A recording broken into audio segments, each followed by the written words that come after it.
Chapter 14, Nantucket. Nothing more happened on the passage worthy of mentioning, so, after a fine run, we safely arrived in Nantucket. Nantucket. Take out your map and look at it. See what a real corner of the world it occupies, how it stands there, away offshore, more lonely than the Eddystone Lighthouse. Look at it, a mere hillock, in the elbow of sand, all beach without a background. There is more sand there than you would use in 20 years as a substitute for blotting paper.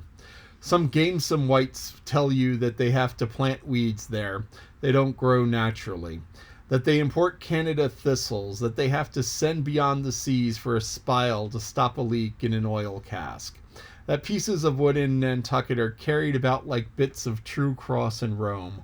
That people there plant toadstools before their houses to get under the shade in the summertime. That one blade of grass makes an oasis, 3 blades in a day's walk a prairie. That they wear quicksand shoes, something like Laplander snowshoes. That they are so shut up, belted about, in every way enclosed, surrounded, and made an utter island of by the ocean. That to their very chairs and tables small clams will sometimes be found adhering, as to the backs of sea turtles. But these extravaganzas only show that Nantucket is no Illinois. Look now to the wondrous traditional story of how this island was settled by the red men. Thus goes the legend. In olden times an eagle swooped down upon the New England coast and carried off an infant Indian in his talons. With loud lament the parents saw their child borne out of sight over the wide waters. They resolved to follow in the same direction.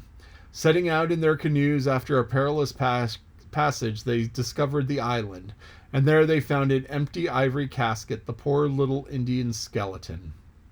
What wonder then that these Nantucketers, born on a beach, should take to the sea for a livelihood. They first caught crabs and quahogs in the sand. Grown bolder, they waded out with nets for mackerel. More experienced, they pushed off in boats and captured cod. And at last, launching a navy of great ships on the sea, explored this watery world, putting an incessant belt of circumnavigations round it, peeped in at Bering Straits, and all the seasons and all oceans declared everlasting war with the mightiest animated mass that had survived the flood. Most monstrous and most mountainous, that Himalayan salt sea mastodon, clothed with such portentousness of unconscious power, that his very panics are more dreaded than the most fearless and malicious assaults. And thus have these naked Nantucketers, these sea hermits, issuing from their anthill in the sea, overrun and conquered the watery world like so many Alexanders, parceling out among them the Atlantic, the Pacific, and Indian Oceans, as the 3 pirate powers did Poland. Let America add Mexico to Texas, and pile Cuba upon Canada. Let the Englishmen overswarm all India and hang out their blazoned banner from the sun. 2/3 of this terraqueous globe are the Nantucketers. For the sea is his, he owns it, as the emperors own empires, other seamen having but a right of way through it. Merchant ships are but extension bridges, armed ones but floating forts, even pirates and privateers, though following the sea as highwaymen the road. They but plunder other ships, other fragments of land like themselves, without seeking to draw their living from the bottomless deep itself. The Nantucketer, he alone resides and riots on the sea.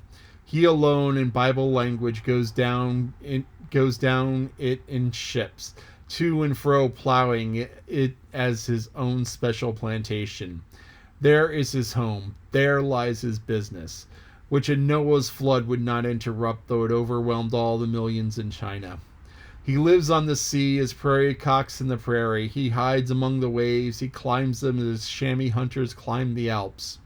For years he knows not the land, so that when he comes to it at last, it smells like another world, more strangely than the moon would to an Englishman, or to an earthsman.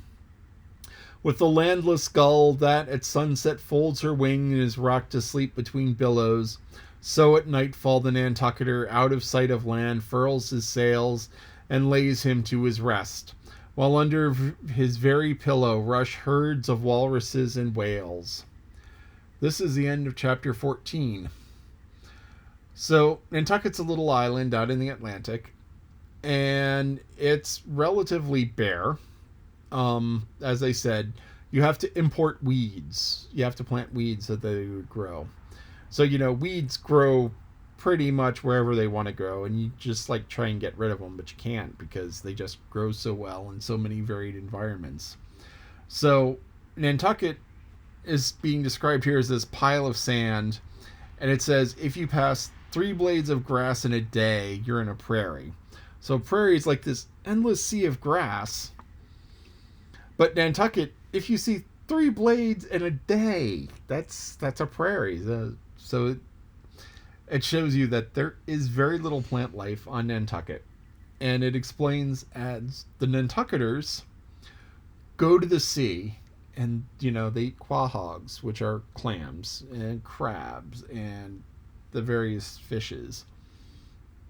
So this describes the Nantucketer as being a person of the sea, and it says when he's at sea, out of sight of land, he furls his sail, he pulls down his sail, and just sleeps on the ocean, the gentle rocking of the boat, and it's a different life being a person of the sea, and Quahog.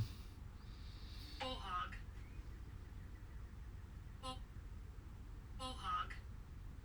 okay, did I say Quahog. quahog? No, What? you said qua. I said quahog. Okay, your lolly is correcting my pronunciation of quahog. I called it quahog. I guess that's too much. Co-hog. Quahog. Thanks for watching. Okay, Quahog. quahog. Spelled with a Q. Quahog. Quahog. So that's one of those. That's one of those words. It's difficult and not really very Englishy. Actually, the Q. It's probably a Native American word. Um, so anyway, quahog. It's like a clam. There's quahog like a clam. But anyway, the Nantucketers are people of the sea. They are the sea people, though they're not the literal sea people from elsewhere. But anyway, they're people of the sea, and so they live at the sea, and that's just natural to them. And there's something really cool about a permanent aquatic lifestyle.